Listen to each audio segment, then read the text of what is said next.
Buenas tardes, hermanos. Dios les bendiga. Bienvenidos un día más, una tarde más. Estamos en directo desde el Centro Evangélico Vida Nueva, aquí en las Islas Canarias, concretamente en la isla de Tenerife. Y para mí, como siempre digo, es un honor, es un gusto muy grande el poder estar con ustedes en este momento.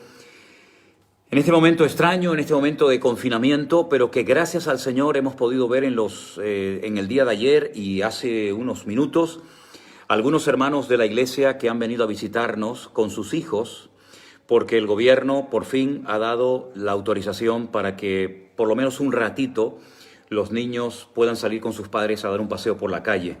Y como hay hermanos que viven cerca de donde nosotros estamos, pues han venido y hemos estado con Anderson, con nuestro hermano Rafael, y estaba hablando ahora mismo con nuestra hermana Irly, con su niña tan preciosa, con Suri Sadai, y con su hijo también. Así es que estamos muy contentos, muy agradecidos con el Señor, porque vemos que los hermanos están bien, se encuentran bien. Hace mucho tiempo que no los vemos así, digamos, físicamente en persona. Hemos estado en contacto permanente, constantemente, y estamos muy contentos porque vemos que se encuentran todos, gracias al Señor, bien de salud. Y seguimos confiando en el Señor, seguimos creyendo que el Señor nos va a cuidar hasta el último momento de esta pandemia y que la fidelidad del Señor es real. Y en estos días, de hecho hoy se lo estaba comentando a un pastor Walter de Galicia, le citaba ese verso que tantas veces hemos dicho en alta voz y que ahora parece que estamos viendo la realidad de la fuerza de ese versículo. Y ese versículo dice: cosas que ojo no vio, ni oído oyó, ni han subido al corazón del hombre, son las que Dios tiene preparadas para los que le aman, para aquellas personas que creen y confían en Él. Y estamos viendo de verdad testimonios cada día. Acabo de hablar con un matrimonio precioso de hermanos de Bulgaria, pero que viven en España, en la ciudad de Madrid, y tan agradecidos y tan contentos porque han encontrado un lugar donde son bendecidos y donde son atendidos y sus preguntas son respondidas. Y hoy hablaba con un pastor de México, y también estamos en contacto con un pastor, un misionero que lleva 35 años en las montañas en Centroamérica llevando el evangelio. Pedía oración para que el Señor lo protegiera. Y cada día son centenares, créanme, de correos, de WhatsApp, de todo, que nos llegan de todas partes del mundo con una gratitud inmensa. Y un hermano de Texas me preguntaba recién: hermano, a veces hay alguna persona que a lo mejor dice algo fuera de tono, fuera de lugar, alguna mala palabra. ¿Qué hacemos? Nada. Encomienda al Señor tu camino, confía en Él y Él hará. Nosotros no tenemos, por predicar el Evangelio, por servir a Dios, no tenemos que defendernos de nada ni de nadie. Dios sabe todas las cosas, sabe qué es lo que nos motiva, sabe qué es lo que nos impulsa a hacer lo que hacemos. Por lo tanto, si en algún momento, yo es que no me fijo tanto, ¿no? Pero si en algún momento a lo mejor alguien entra y dice algo feo, alguna mala expresión, alguna mala palabra, como a veces ha ocurrido, ¿no? O algo en contra de mí incluso, no se preocupen, hermanos, no se preocupen. Nosotros seguimos adelante, sirviendo al Señor, y estas cosas no tienen que perturbarnos ni robarnos la paz. El Señor se encarga de respaldar y de cuidar nuestras vidas y de cuidar su amada iglesia. Así que vamos a disfrutar de este tiempo maravilloso que el Señor nos da. Y como siempre, vamos a orar y pedir la bendición del Señor. ¿Les parece? Padre Celestial, muchísimas gracias en esta tarde por este privilegio que nos das una vez más de poder estar juntos a través de las redes sociales. Yo te pido, Señor, que tú nos bendigas, que nos des un tiempo precioso, que podamos disfrutar, que podamos aprender y que podamos edificarnos mutuamente los unos a los otros. Gracias porque tú eres bueno y ponemos este tiempo en tus manos. En el nombre de Jesús. Amén y amén. Gloria al Señor. Hay muchos hermanos que nos están viendo de muchas partes del mundo que son miembros de una iglesia, ¿vale? Nos alegra muchísimo que haya hermanos que están congregándose en una buena iglesia. Como me decía, por ejemplo, otro día una hermana: hermano, yo me congrego en una iglesia, digamos, pentecostal, y aquí no se obliga a la gente a hablar en lenguas, no se nos presiona para hablar en lengua, y gloria a Dios, me alegro muchísimo de que usted me diga eso. Estupendo. Si usted está contenta en su iglesia, siga ahí y permita al Señor que pueda crecer y que pueda madurar y que pueda ser atendida lo mejor posible como usted se merece, ¿sí? Pero también tenemos que decir que hay gente que no se congrega por distintos motivos. O porque se apartaron del Señor y ahora están volviendo otra vez a los caminos del Señor, o porque se llevaron alguna desilusión, o porque no tienen una iglesia cerca. En fin, hay muchos motivos por los cuales a lo mejor algunos de ustedes, muchos de ustedes, nos dicen que no se están congregando. Hermanos, nosotros estamos dispuestos a atenderles, estamos dispuestos a ayudarles y a discipularles en todo lo que buenamente podamos. Mientras ustedes estén ahí y mientras ustedes no se aburran, nosotros estaremos aquí compartiendo cada tarde la palabra del Señor. El día que ustedes se cansen, el día que ustedes encuentren otro lugar donde sean mejor atendidos, pastoreados, enseñados, discipulados, gloria a Dios, no pasa absolutamente nada. Pero aquí estaremos, ¿verdad?, mientras ustedes quieran que estemos aquí respondiendo a vuestras preguntas y sin querer, porque ese no ha sido nunca nuestro objetivo, sin querer aquí se ha dado algo muy interesante. Y es que se ha producido un milagro y es el de una iglesia virtual. Se ha ido formando sin querer, con el paso de las semanas, con el paso del tiempo, una iglesia virtual, ¿verdad? Una iglesia virtual que no promociona una denominación, que no pretende obtener beneficio alguno de ustedes, sino que simplemente estamos aquí como un aula abierta para bendecir, para ayudar, para responder lo mejor posible a vuestras preguntas y a vuestros interrogantes, que está accesible a todo el mundo y que aquí se va a tratar a todo el mundo por igual. Sea un recién convertido, sea una persona apartada que quiere volver o ha vuelto a los caminos del Señor, sea un pastor que está empezando, sea un pastor de muchos años, aquí este aula, ¿verdad?, este foro estará abierto siempre para toda aquella persona que necesite ayuda o que tenga alguna pregunta. Como yo decía esta mañana en el devocional, las iglesias las han cerrado, pero las casas siguen abiertas. Y muchas iglesias que antes, intentaban a través de los cultos atender a la gente, ya no lo pueden hacer, pero ahora las casas donde antes no había lectura bíblica en familia, donde antes no había un devocional, donde antes no había un tiempo juntos para leer la palabra, ahora se han convertido en iglesias.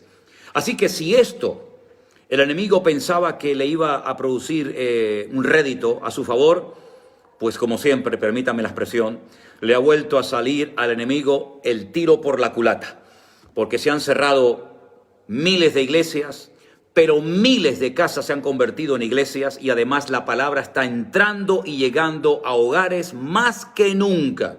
Y esto, toda la gloria, por supuesto, se la merece el Señor. Uno de los objetivos de estas reuniones, de estas clases cada tarde, es hacerle directamente la guerra a la ignorancia. Queremos ir desmantelando, queremos ir rompiendo toda mentira, todo engaño, toda estrategia diabólica y enseñarles a ustedes el conocimiento de las Sagradas Escrituras. Un conocimiento teórico y práctico, de tal manera que no solamente se llenen sus cabezas de conocimiento, sino que también que ustedes sepan cómo aplicar ese conocimiento a su diario vivir. Y aquí queremos poner como base y como fundamento la Biblia, el amor, el apego a la palabra de Dios por encima de todas las cosas. Repito, no fomentamos denominaciones, fomentamos única y exclusivamente el estudio exhaustivo y serio de la palabra del Señor. Algunos dicen, tengo aquí algunas anotaciones de comentarios que nos llegan. Algunos dicen, pastor, me siento ahora más atendido y más pastoreado que nunca. Estas son frases que se repiten mucho en los mensajes que recibimos cada día. He aprendido más que nunca, más que en toda mi vida, dicen otros. Por fin alguien me ha explicado lo que durante tantos años no entendía, aunque lo leía directamente de las páginas de la Biblia. Otros nos dicen cosas como, he vuelto a recuperar las ganas de leer la Biblia. He vuelto a recuperar el amor por la palabra de Dios, que se me había ido, la ilusión por volver a consagrarme y servir al Señor. ¡Qué maravilla! ¡Qué hermoso! Además, muchos de ustedes ven cada día que hay hermanos de todo el mundo que se conectan. Y así se dan cuenta de que la familia de Dios es mucho más grande que la iglesia local a la que has pertenecido en los últimos años de tu vida. Te das cuenta que la iglesia del Señor Jesucristo, gloria a Dios, se ha extendido por toda la faz de la tierra. Y algo muy bonito, en esta reunión, en esta aula de todas las tardes, aquí hay hermanos bautistas, aquí hay hermanos que pertenecen a iglesias presbiterianas, hay hermanos que pertenecen a iglesias pentecostales, hay hermanos que pertenecen a iglesias de asambleas de hermanos, y es una maravilla ver cómo aquí somos uno. Aquí no prevalece una denominación, una línea por encima de la otra, sino que aquí lo único que queremos es, con este pequeño esfuerzo que hacemos cada día, alcanzar grandes resultados para la honra y para la gloria del Señor. Ofrecer calidad a la hora de responder, seriedad en la palabra del Señor, y algo muy lindo que también ustedes han expresado, nos sentimos parte de una gran familia donde todos prácticamente estamos teniendo en este momento los mismos problemas, las mismas limitaciones, las mismas luchas y las mismas necesidades. Así que a todos ustedes, muchísimas gracias por ir formando poco a poco esta especie de iglesia virtual. Y quiero decirles que estamos trabajando seriamente para ofrecerles dentro de muy poco tiempo la posibilidad de empezar una escuela bíblica online, donde ustedes tendrán la posibilidad de recibir el mismo material que yo voy a utilizar para enseñarles a ustedes cada día o cada semana o cuando decidamos hacerlo, la palabra del Señor. Los materiales los pueden recibir en forma de libro, en PDF, en Word. Es decir, vamos dentro de muy poco tiempo, una vez que tengamos ya todo amarrado y todo claro, vamos a ofrecerles a todos ustedes la posibilidad de enrolarse en un estudio profundo y sistemático de las Sagradas Escrituras. Porque hasta ahora lo que hemos hecho fundamentalmente es recibir y dar respuesta a las preguntas que ustedes nos envían. Pero estamos trabajando muy en serio, créanme, para ofrecerles en cualquier momento la posibilidad de comenzar a estudiar de una forma sistemática, seria y profunda la palabra del Señor.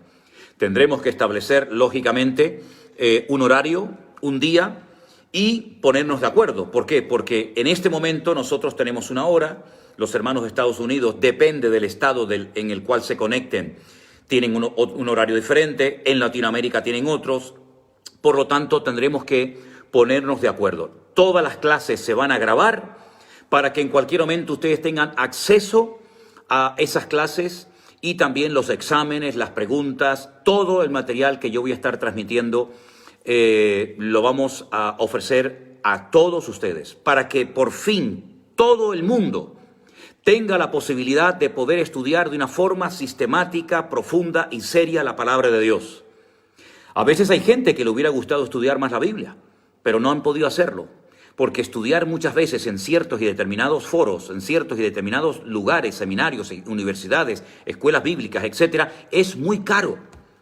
Y no todo el mundo tiene la posibilidad, los medios económicos para poder estudiar. Pero para mí es una tragedia, es una desgracia que haya pastores que quieren profundizar en las Escrituras, que haya hermanos, miembros de congregaciones que quieren estudiar más la palabra y no han podido hacerlo por problemas económicos. Y eso no puede seguir así más tiempo. Nosotros queremos ofrecer la posibilidad a todos ustedes de estudiar, de tener buenos materiales y de crecer y de madurar. Lógicamente, habrá un pequeño costo en cuanto a los materiales, pero yo no voy a vivir de esto. Yo no vivo de esto. Nosotros hemos aprendido a depender del Señor, nosotros hemos aprendido a vivir por fe, y el Señor hasta el día de hoy, después de casi, no digo todavía, pero casi 40 años de servicio al Señor ininterrumpido y siempre a full time, a tiempo completo, siempre el Señor nos ha cuidado y nos ha bendecido. Y antes de pasar a las preguntas, antes de que se me olvide, porque no se me puede olvidar, una vez más, muchísimas gracias a cantidad de hermanos que se ponen en contacto con nosotros y que están mandando ofrendas al ministerio. Les agradezco de todo corazón. Gracias a ustedes, a pesar de que llevamos ya, pues si no me equivoco, 6 o 7 domingos con la iglesia cerrada, no hemos dejado de pagar los gastos que la iglesia tiene. Y eso gracias a ustedes. Es decir, que la señal de madurez que ustedes están dando es tremenda. Jamás en mi vida me podía yo imaginar, y les digo de verdad, de todo corazón, jamás en mi vida yo me podía imaginar que recibiéramos tanto apoyo, tantas expresiones de amor como las que estamos recibiendo. Es algo que nos tiene, como dice mi esposa, abrumados, abrumados. Así es que gracias, de verdad, de todo corazón se lo agradezco. Bueno, y si me permiten, bebo un sorbito de agua y paso directamente a responder a las preguntas. Tengo que decir que otra vez hemos recibido preguntas que van en una línea en la cual ya hemos dado respuesta, pero veo que sigue habiendo este problema, esta duda, y es con el tema del hablar en lenguas. Otra vez volvemos al tema de hablar en lenguas. Vamos a ver. La pregunta que hemos recibido de varias personas es la siguiente. ¿El bautismo en el Espíritu Santo se tiene cuando se habla en lenguas? Es decir, hasta que yo no hable en lenguas, no tengo el bautismo del Espíritu Santo. Permítame intentar explicar esto lo mejor posible. No sé si lo conseguiré, pero por lo menos lo intentaré. Vamos a ver. Miren, hermanos. Aquí hay un problema de términos. Volvemos a lo de siempre. Creo que lo dije en una de las reuniones anteriores. No es lo mismo, lamentablemente, no es lo mismo ciertas y determinadas expresiones en un ambiente, digamos, pentecostal, que en un ambiente no pentecostal. Es como si le preguntamos a un católico, ¿para usted qué es el bautismo? Explíqueme lo que es un bautismo. Y el católico te dirá, bueno, el bautismo es cuando los padres llevan al niño pequeño a la pila bautismal y un sacerdote pues lo bautiza. Sin embargo, usted le pregunta a un cristiano evangélico sobre el mismo tema y le va a decir otra cosa. ¿Por qué? Porque le va a decir que los niños no se bautizan, que no hay un ejemplo en la Biblia de niños que se hayan bautizado, etcétera, etcétera. Bien. Con el tema del Espíritu Santo, con el tema del bautismo del Espíritu Santo, pasa exactamente lo mismo.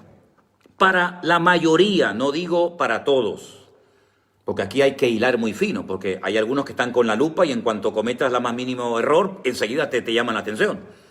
Para la mayoría, no digo para todos, para la mayoría de los pentecostales, hasta que una persona no habla en lenguas, no ha recibido el bautismo en el Espíritu Santo.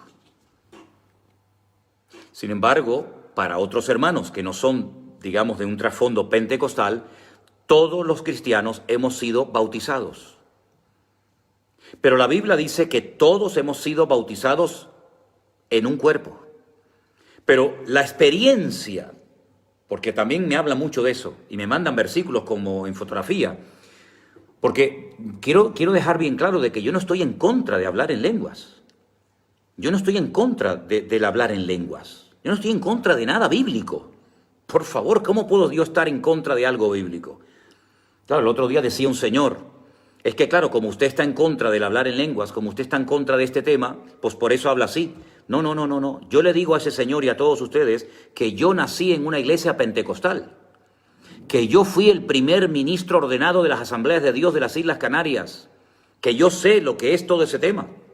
Yo sé lo que es interpretar lengua, yo sé lo que es diversos géneros de lengua, yo sé lo que es todo eso del hablar en lengua, que yo no estoy en contra de nada de eso. Por favor, yo no puedo estar en contra de nada de lo que diga el Señor en su palabra. Lo que estoy en contra es de los sobreénfasis y de lo que estoy en contra es de decirle a un cristiano, como se ha dicho muchas veces, que hasta que usted no habla en lenguas, usted no tiene el Espíritu Santo con usted. Eso es mentira.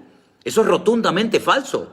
Todos los cristianos, es decir, toda persona que ha nacido de nuevo, toda persona que ha aceptado a Cristo como su Señor y Salvador personal, todos tienen al Señor, todos tienen al Espíritu en su corazón. La experiencia de Pentecostés es algo completamente diferente, no tiene nada que ver con tener o no tener el Espíritu Santo en el corazón. Todo creyente ha sido bautizado por el Espíritu en un cuerpo. El hablar en lenguas es otro tema. El hablar en lenguas no tiene nada que ver con lo que muchas veces la gente insiste, que parece que tiene que ser una meta, un objetivo, y si no se alcanza, hay como una especie de frustración. Vamos a ver si ya vamos superando este tema, porque lo que no podemos estar todos los días hablando de lo mismo.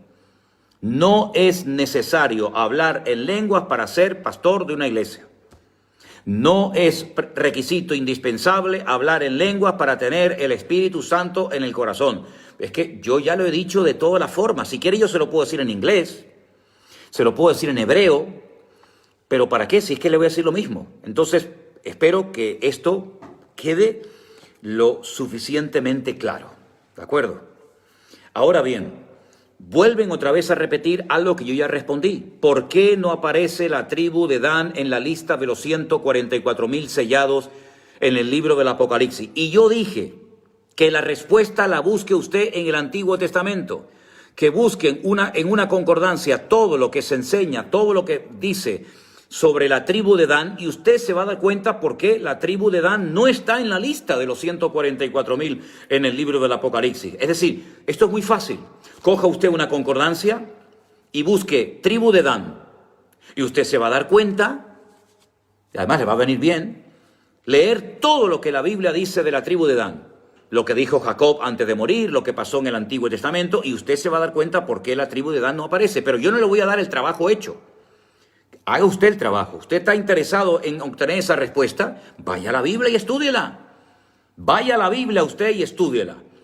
Cuando lea todos los versículos del Antiguo Testamento que hablen de la tribu de Dan, me escribe. Pero no le voy a hacer yo la tarea cuando la pregunta y la duda la tiene usted. Yo lo sé, yo sé la respuesta. Pero yo lo que quiero es motivarle a usted a que estudie y que no venga usted a mí antes de ir a la palabra de Dios, porque eso sería mal criarlos y nada más lejos de mis intenciones, ¿de acuerdo? Bien, hay una pregunta que se basa en el libro de Génesis capítulo 17. Les voy a leer el versículo que me preguntan, ¿estos príncipes quiénes son? Estoy aquí en Génesis capítulo 17, versículo 20, y dice la palabra: y en cuanto a Ismael, son palabras del Señor Jesucristo, perdón, son palabras de Dios, no del Señor Jesucristo, son palabras del Padre, de Dios, del Creador, al patriarca Abraham. En cuanto a Ismael, también te he oído. He aquí que le bendeciré, le haré fructificar y multiplicar en gran manera. 12 príncipes engendrará y haré de él una gran nación. Bien. Partimos del principio. Abraham no podía tener hijos con Sara. Eran mayores, Sara era estéril, pero había una promesa. La promesa es que iban a ser padres de multitudes. Él tuvo un hijo con la criada, con Agar. Ese hijo se llamó Ismael. Pero el Señor le dijo, este no es el hijo de la promesa. Después tuvo un hijo con su esposa, Isaac, del cual desciende todo el pueblo de Israel. Pero el Señor le dijo que bendeciría también a Ismael. Y de hecho lo ha hecho. Esos 12 príncipes, los descendientes de Ismael, son los árabes, las naciones árabes. Ahora algunos preguntarán, ¿y cuáles son las naciones árabes? Vamos a ver, hermanos, busquen también ustedes ciertas y determinadas cosas, no lo pregunten todo, hay cosas que ustedes pueden averiguar por sí mismas.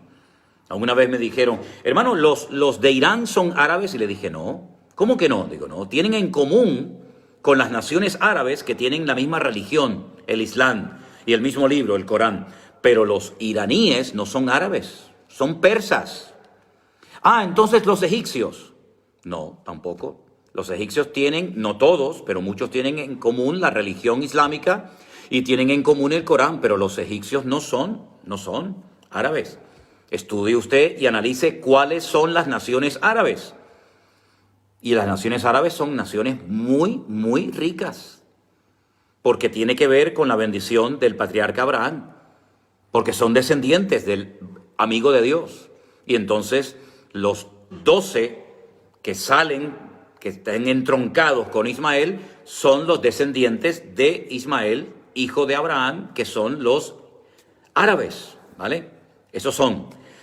Y después, llegando al capítulo 18 del mismo libro de Génesis, hay un versículo que dice, después le apareció el Señor en el encinar de Manre, estando él sentado a la puerta de su tienda en el calor del día, y alzó sus ojos y miró, y aquí tres varones que estaban junto a él, y cuando los vio salió corriendo delante de la puerta de su tienda a recibirlos y se postró en tierra. Me pregunta, ¿quiénes eran estos tres varones? Es curioso que de los tres, dos se van a Sodoma y Gomorra. Advertirle, ¿verdad? Advertirle a Lot que la ciudad va a ser destruida, pero uno se queda con Abraham. ¿Saben ustedes quién era ese uno? Al que llama Señor, mi Señor. Estoy plenamente convencido de que era el Señor Jesucristo. Porque el Señor Jesucristo dijo que Él vio mis días y se gozó. El Señor Jesucristo no comenzó a existir el día que nació en Belén de Judea. El Señor Jesucristo es el Verbo, el Eterno, que se humanó, que se encarnó para morir en una cruz, ¿verdad? Para habitar entre nosotros y ver su gloria. Pero de esos tres, dos eran ángeles que fueron a Sodoma y Gomorra, y ese que se quedó, sin lugar a dudas, era el Señor Jesucristo, que se le apareció a su siervo Abraham. Y luego hay una pregunta muy interesante. De hecho, mandan hasta el trozo del vídeo, es decir, el minuto, el segundo, donde yo dije una vez que la crucifixión no se practicaba, no existía como tal en el Antiguo Testamento, sino que fue, digamos, un invento de los romanos, y que fueron los romanos los que la potenciaron hasta decir basta. A los romanos una crucifixión les volvía loco. Bueno, pues me dice una hermana, si usted dijo que la crucifixión no existía en el Antiguo Testamento, ¿por qué? ¿Por qué en el libro de Deuteronomio? Les leo el versículo que me manda esta hermana, creo que era una hermana, en el capítulo 21, escuchen este versículo, capítulo 21 del libro de Deuteronomios, versos del 22 al 23, dice así: si fuere sorprendido alguno acostado con una mujer casada con marido, ambos morirán. Estoy leyendo discúlpeme, Deuteronomio 21. Disculpe, estaba en el 22. Deuteronomio 21, 22 dice lo siguiente: si alguno hubiere cometido algún crimen digno de muerte, y lo hiciereis morir, y lo colgareis en un madero, no dejaréis que su cuerpo pase la noche sobre el madero. Sin falta lo enterrarás el mismo día, porque maldito por Dios es el colgado, y no contaminarás tu tierra, la tierra que el Señor tu Dios te da por heredad. Bueno, primero, aquí no dice crucificado. Aquí dice colgado en un madero. Ya automáticamente decimos colgado en un madero, crucificado. No mezclemos. No tiene nada que ver el morir colgado en un madero que el morir crucificado en un madero. Son dos cosas completamente diferentes. Por eso dije, y vuelvo a reiterar lo que dije, que en el Antiguo Testamento, y mucho menos en el pueblo de Israel, porque el libro de Deuteronomio forma parte de la Torá, y la Torá fue escrita para el pueblo de Israel, el judío jamás en la vida crucificaría a nadie, jamás. Aquí habla de colgado en un madero, no crucificado en un madero. Pero, para más información, yo tengo aquí mi Biblia en español y hebreo. No sé si la podéis ver bien. Esta es una Biblia hebreo-español. Y yo fui al texto hebreo. Y en el texto hebreo, cuando dice colgado en un madero, la frase, y se la leo textualmente del texto hebreo, dice lo siguiente: Vetalita oto al etz. Vetalita oto al etz. Y significa, y cuelgues a él en un árbol. Etz en hebreo es árbol, no es cruz. Pero el siguiente versículo dice: no dejaréis de noche su cuerpo en el árbol. Dice lotalin nivato al haetz. Así que todo el versículo, para los que están grabando, dice vetalita oto al etz, lotalin nivlato al haetz. Esto lo dice en el texto hebreo. Tengo que decir lamentablemente que la traducción al castellano de etz no es madero, es árbol. Y Jesús, usted sabe que no fue crucificado en un árbol, sino en una cruz, no en un árbol. Por lo tanto, el versículo de Deuteronomio 21, 22, 23 no habla de crucifixión, sino dice de gente colgada en un árbol. La traducción de árbol está mal porque pone madero, pero no es madero, no es cruz, es un árbol. Así que no se practicó jamás en el pueblo de Israel un judío a otro judío crucificarlo en una cruz. Se lo he leído en hebreo para que usted vea que la palabra etz es cuando uno oye la expresión etz haim, el árbol de la vida. Pues etz es árbol, no es madero, no es cruz. ¿De acuerdo? Muy bien.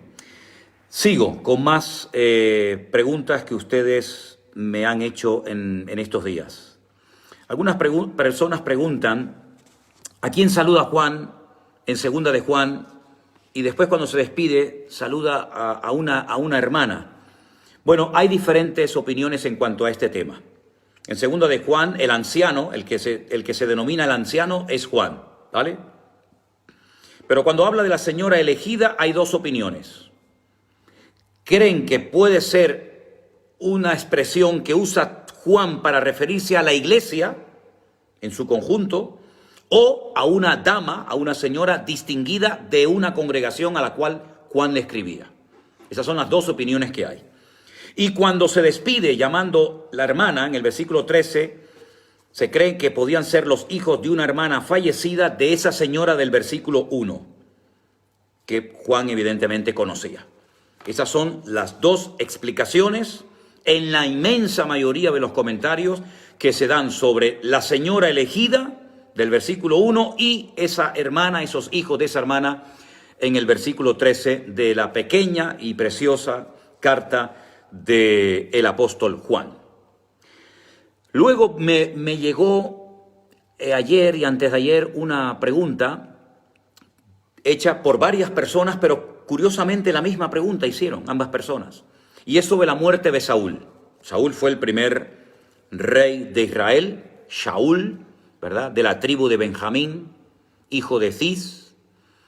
Y tengo que decir que el apóstol Pablo, cuando lo conocemos o cuando se dirige la gente a él como Saulo de Tarso, realmente es Saúl, Shaul, porque en honor al primer rey de Israel, como era de la misma tribu que él, de la tribu de Benjamín, por eso muchos benjaminitas se ponían o le ponían a sus hijos el nombre del primer rey de Israel. Ahora bien, ¿cómo murió Saúl?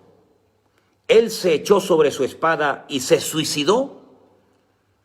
¿O fue otra persona la que lo mató? Porque hay varios pasajes donde uno dice que él se echa sobre su espada y después hay un joven que dice que va a David y le dice: yo fui el que maté a Saúl, y David manda a matarlo. Vamos a ver, Saúl se suicidó. Saúl se quitó a sí mismo la vida. Se echó, se acostó sobre su espada y murió en el monte Gilboa. Que si algún día van a Israel, me gustaría llevarles al monte Gilboa, que se encuentra en la ciudad de Bet Shemesh, al norte, en Galilea, y allí van a encontrar el lugar donde Jonatán, Saúl y otros valientes de Israel murieron, ¿vale? Ese joven le miente a David. Ese joven se quiere llevar un galardón. Ese joven se cree que David le va a decir: ay, qué bueno, qué bien, hijo mío, que has matado a Saúl. Ven que te voy a recompensar. Se equivocó rotundamente. Se equivocó, permítame la expresión. Le salió el tiro por la culata. Creyendo él que David lo iba a recompensar, resulta que David lo manda a matar. Porque él no mató a Saúl. Saúl se suicidó. Pero él le hace creer a David que él fue el héroe, el que por fin mató a Saúl, lo cual es mentira, y le salió mal el cuento, y al final termina perdiendo la vida por decir algo que nunca tenía que haber dicho. Esa es la respuesta que yo le puedo dar, ¿de acuerdo? Muy bien, pues muchas de las preguntas que ustedes nos hacen también se las estamos respondiendo poco a poco a través de las redes sociales, a través del correo de nuestra iglesia, que recibe todos los días multitud de correos. Y tenemos a varias personas, nuestro hermano Juan Ramón en Zaragoza, mi hija Priscila, mi esposa Elena, un servidor. Estamos tratando entre todos de dar respuesta a todas las preguntas que ustedes nos hacen, pero estas eran las preguntas que yo he recibido personalmente y que en vez de contestarlas por WhatsApp o por correo electrónico, decidí hoy traerlas aquí para darle respuesta a ustedes en directo, ¿de acuerdo? Y mañana, porque se me pasó traerlo hoy, mañana les voy a recomendar un libro que es muy práctico y muy necesario en estos tiempos. Es un libro que aclara aparentes contradicciones en la Biblia. A veces en un libro se dice una cosa y en otro se dice otra. Bueno, pues hay un libro muy práctico, muy bueno, que clarifica estas aparentes contradicciones, que no lo son, pero que viene muy bien saber por qué en un sitio dice una cosa y en otro sitio dice otra cosa completamente diferente, ¿de acuerdo? Y ahora sí, como siempre, si hay algunas preguntas que yo veo que me entran y que me da tiempo de leerlas, con todo el gusto se la intentaré responder en esta tarde, ¿de acuerdo?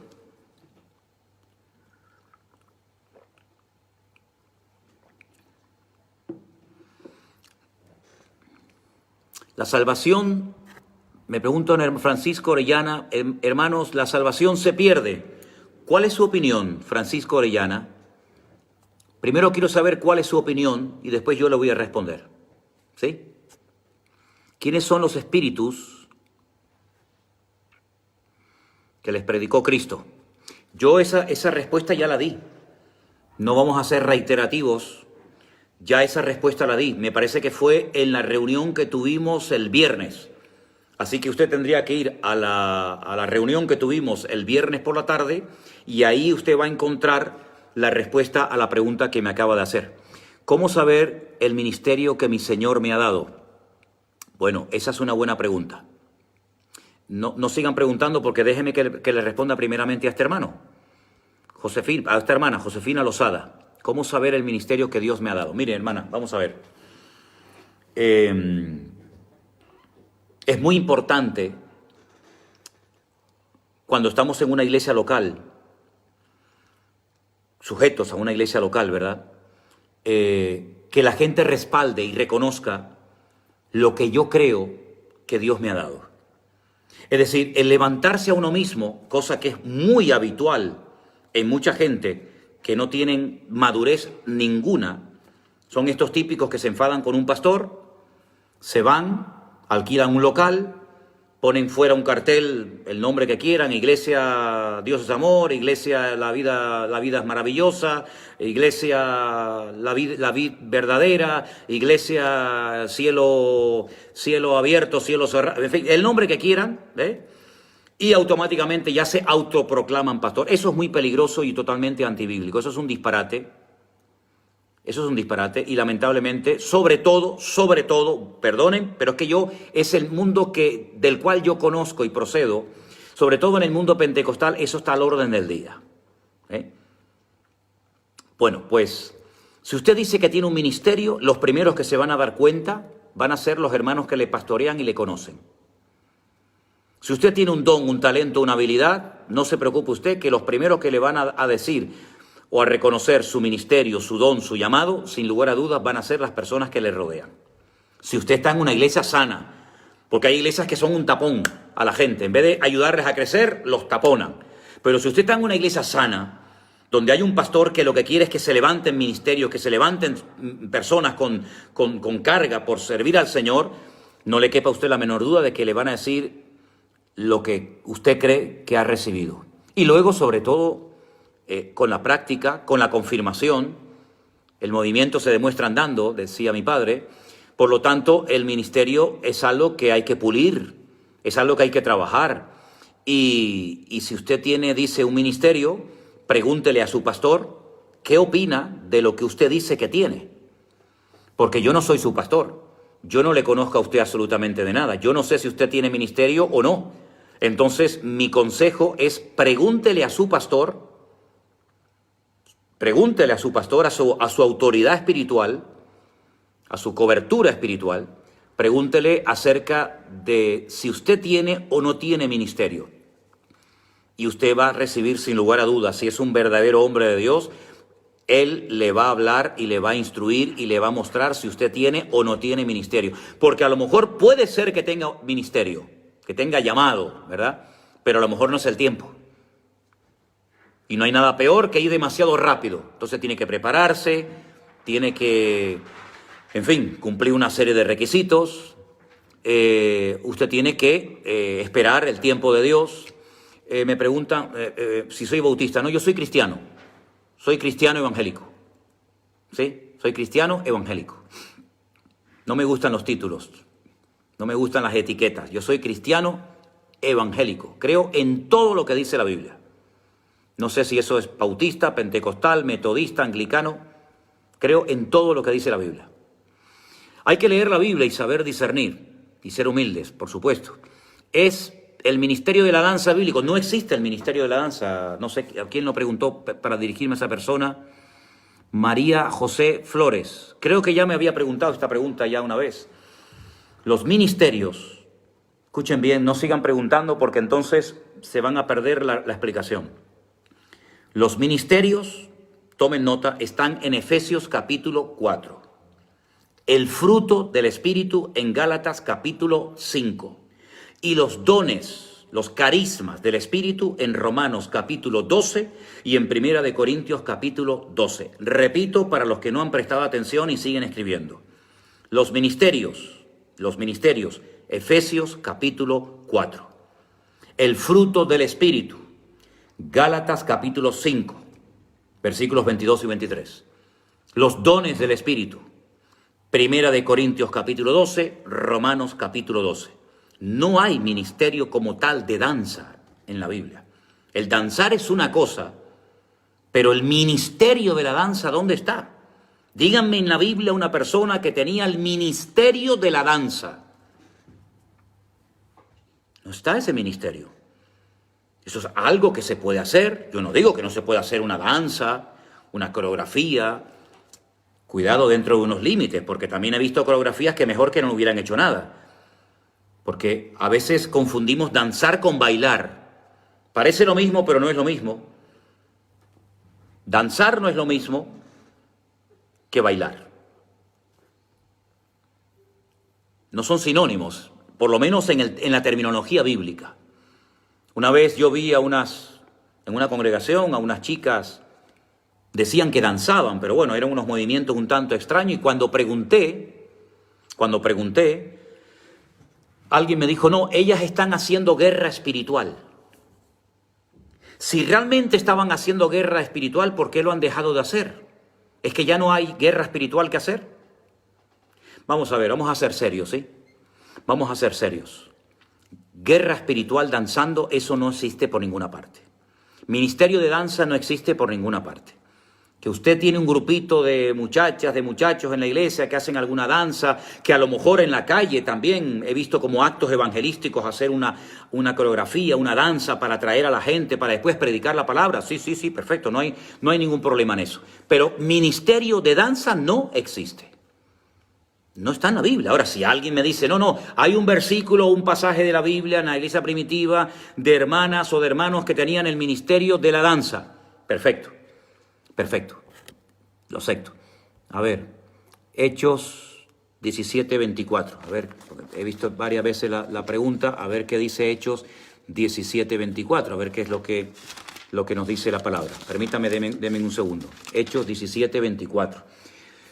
El Dios que hizo el mundo y todas las cosas que en él hay, siendo Señor del cielo y de la tierra, no habita en templos hechos por manos humanas. Amén. Me parece muy bien. Estamos totalmente de acuerdo. Dios no habita en templos hechos por las manos humanas. Danzar es una expresión de alabar a Dios. Sí, claro. Y levantar las manos. Pero la pregunta es, ¿y el que no danza no alaba a Dios? Es decir, usted dice que la danza es una expresión de alabar a Dios. Muy bien, perfecto. Muy bien, yo se lo acepto, pero usted también tendrá que aceptarme a mí, que si yo no danzo, yo no estoy alabando a Dios, o es la única forma de alabar a Dios. Porque, por ejemplo, hermanos que no tienen piernas no pueden alabar a Dios.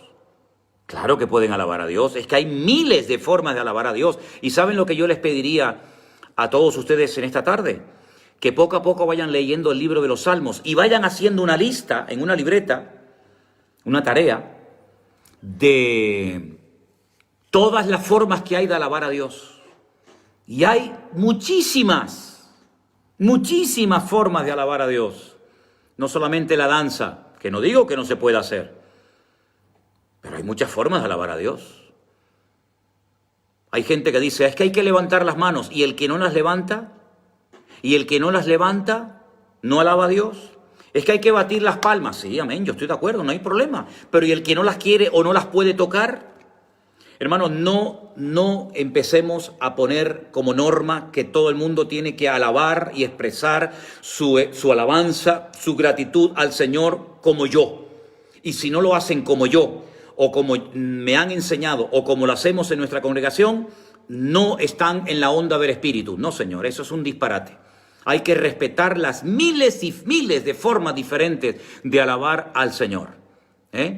Se van los demonios con la danza, o a lo mejor viene más, porque no terminé de decirle antes que estas muchachas que estaban en lo alto de una plataforma, estaban todos los muchachos abajo mirando con las caras de cordero degollado y con las bocas abiertas, y yo no creo que estuvieran mirando la danza, yo creo que estaban mirando más bien a las danzarinas. Así es que no toda danza aleja a los demonios. De hecho, yo no veo ninguna parte de la Biblia que hay que danzar para que los demonios se vayan. Los demonios salen en el nombre de Cristo. Yo no veo en la Biblia que se danza y los demonios se van. Cuidado, porque a ver si por ciertas y determinadas danzas, a ver si al final estamos atrayendo a los demonios en vez de espantarlos. Pastor, ¿quiénes son los que están en la guerra de Armagedón? Gog, Magog, Mesec, Tubal, los chinos, los rusos, el ejército del anticristo, Israel también intervendrá, muchísimas naciones, cientos, miles, millones y millones de soldados estarán en el valle de Josafat, valle de Megiddo, que he tenido la oportunidad de pisarlo y de verlo con mis propios ojos. Allí estarán todas esas naciones y todos esos millones y millones de personas. Efesios 4:30, contristar al Espíritu Santo. Bueno, contristar, vamos a ver. Busque usted, por ejemplo, yo le pido a usted como tarea, busque en un diccionario de la Real Academia Española qué significa la palabra contristar. Y según la definición que usted obtenga, pregúntese si eso que usted ha recibido, esa información que usted ha recibido de la palabra contristar, se le puede hacer al Espíritu Santo. Y va a ver usted si se puede o no se puede contristar al Espíritu Santo. David danzaba no como ministerio, que entran tan rápido sino como consecuencia de gratitud y alegría a Dios. Sí, claro, David danzaba, pero además era una danza con una alegría y con un orden y con una santidad brutal, que fue cuestionado incluso por su esposa Mical, la hija de Saúl. Pero David danzaba en una gratitud, en un gozo tremendo, porque es que estaba trayendo el arca, la presencia del Señor, la estaba trayendo a Jerusalén, ¿verdad? Que no danzaba ni para llamar la atención, ni danzaba para echar fuera demonios, ni nada por el estilo. La danza de David es algo sagrado, algo realmente digno, ¿no? Me acuerdo que una vez en una iglesia decían, no, es que estamos haciendo una danza hebrea, y aquello parecía hip hop. Aquello de hebreo no tenía nada, ¿no? Pero bueno, ellos pensaban que danzaban una danza hebrea. Si se necesita un consejo, en vez de hacer una pregunta, también se escribe al correo. Sí, claro, sí, pueden escribir perfectamente. Bueno, si usted tiene más inquietudes sobre el tema del Armagedón, tiene que ir a las clases de escatología que están grabadas, que por cierto el libro ya está a punto de salir. Hoy me han llamado porque quieren traducir ya también al ruso y al húngaro el libro de escatología. Y mi sueño también es, y lo voy a conseguir, a traducirlo al hebreo, y también se va a traducir al inglés cuando salga. Así que ya les anunciaré cuando tengamos el primer ejemplar. La señal de la higuera. Bueno, algunos relacionan la higuera con Israel y hay algunos versículos que parece ser que la higuera hace referencia al pueblo de Israel, ¿sí? ¿Ok?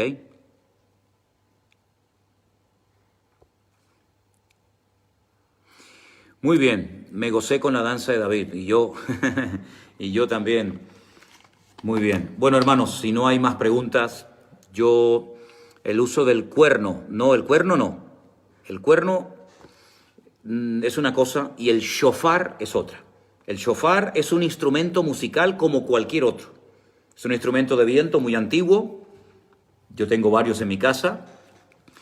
Y quiero decirles como anécdota que en este tiempo de cuarentena hay algunos hermanos que, que suben a la azotea de su casa y a la ventana y se ponen a tocar el shofar a ciertas y determinadas horas, ¿verdad? Es un instrumento de música. No lo va a estar tocando cada 3 segundos en la alabanza, sino cuando coincida, cuando entre, ¿vale? Entonces es un instrumento que hay que saber tocarlo. Tiene unos toques característicos, ¿verdad? Y es un instrumento de música como cualquier otro, puede ser utilizado en la iglesia, pero se llama shofar. Hay uno pequeñito, uno mediano y uno bastante grande, y es un instrumento de música. ¿Cuál es la marca de la bestia? Lea usted Apocalipsis y va a ver cuál es la marca de la bestia. Usted en la Biblia va a encontrar la respuesta. ¿Cuál es la marca de la bestia? Ahora, dicho esto, estoy recibiendo preguntas de creyentes que tienen miedo porque dice que cuando se saque la vacuna contra el coronavirus ya de paso nos van a meter la marca de la bestia en el cuerpo. Y claro, alguien me decía, nosotros los cristianos tenemos que permitir que nos pongan la vacuna del coronavirus. Vamos a ver, vamos a ver si ya usamos un poquito los 2 dedos de frente que creo que tenemos y el sentido común. Una vacuna no tiene nada que ver con la marca de la bestia. No, es que Bill Gates va a inventar el chip. El chip ya está inventado. Es decir, el chip ya está inventado hace mucho tiempo. Entonces, la vacuna del coronavirus no tiene nada que ver con la marca de la bestia. No mezclemos las cosas. Es decir, si usted se tiene que vacunar, se vacuna, como se vacunó del sarampión, de la viruela, de cualquier enfermedad. ¿Cuántas vacunas nos hemos puesto a lo largo de la vida? Puesto un montón de inyecciones, ¿verdad?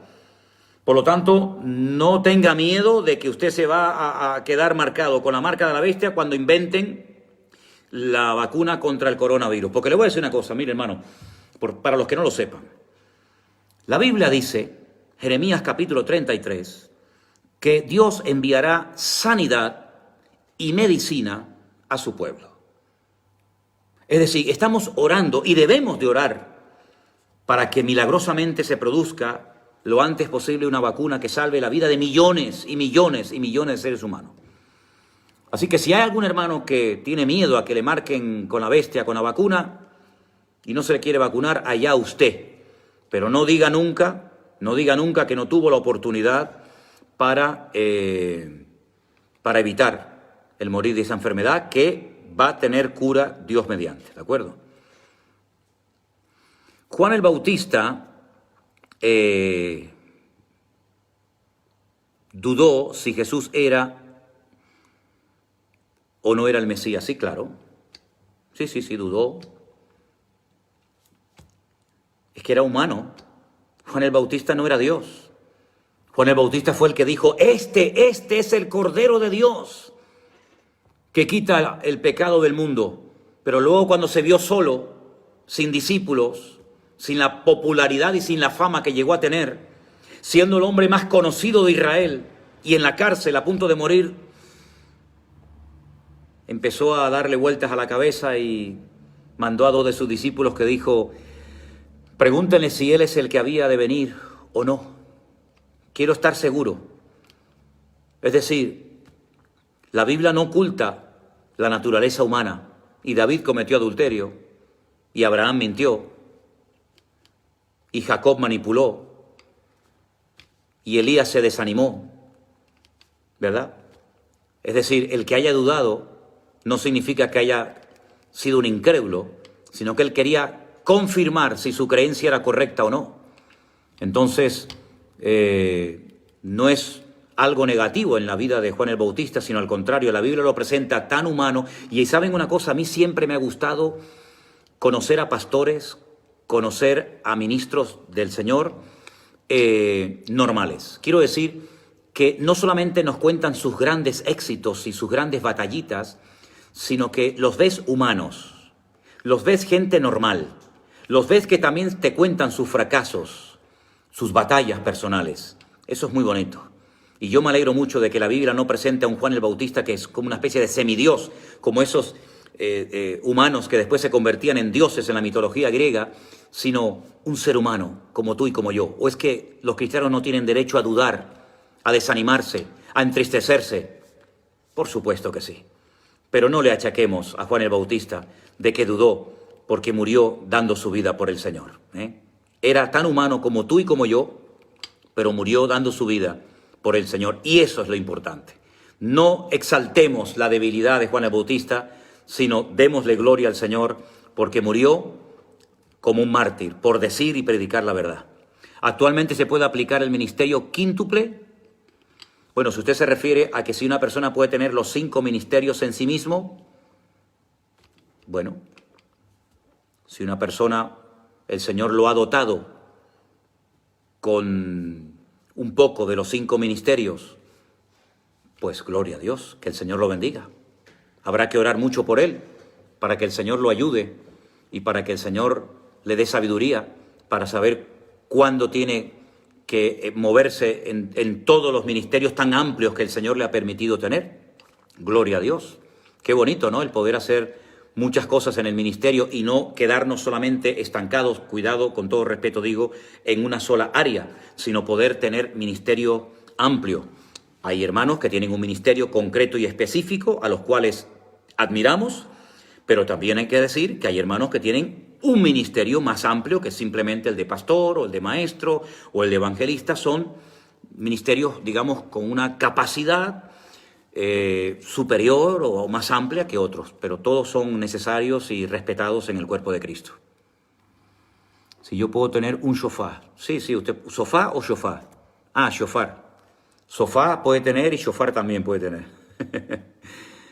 Ok, hermanos, Isaías 11 tiene que ver con el milenio. Tengo que leerlo, hermano. Tengo que leer Isaías 11 porque no me sé Isaías 11. Me sé otros capítulos de Isaías de memoria, pero el 11 no. Entonces tendría que leerlo y ya le contestaré. ¿Es correcto que Cristo viene por su iglesia, el rapto y la segunda venida o reino?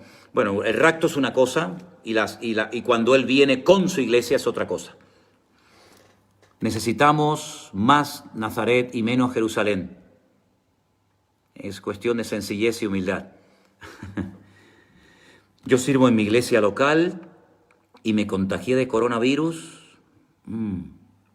Y algunos comentarios me han dicho preguntándome, o sea que no me puedo enfermar. Vamos a ver, hermano, con todo mi respeto. Si usted se ha contagiado por el coronavirus, usted no tiene por qué sentirse culpable. A menos que usted haya sido una persona negligente y se haya buscado sin necesidad el haber sido contagiado. Pero por favor, muchos son las aflicciones del justo. Mire, hermano, nosotros estamos orando y hemos orado por pastores que han sido contagiados por el coronavirus. Usted no es más pecador que ningún hermano por haberse contagiado del coronavirus. Y esos creyentes que le están comenzando a decir a usted que usted, o por lo que sea, ha pecado o no tiene fe por haberse sido contagiado, por favor, dígale que se calle en la boca de parte mía. Porque eso es una barbaridad lo que están diciendo. Eso es una barbaridad. De verdad que Dios perdone a los hermanos que condenan a otros cuando se enferman. Que Dios los perdone, sinceramente. Porque eso es una barbaridad y es afligir a un hermano que ya bastante problema tiene con un virus como para que encima vengan otros a condenar al hermano porque ha tenido, digamos, la desgracia, ¿no? Vamos a decir algo así, de haber sido contagiado. ¿De acuerdo? La plenitud de los gentiles.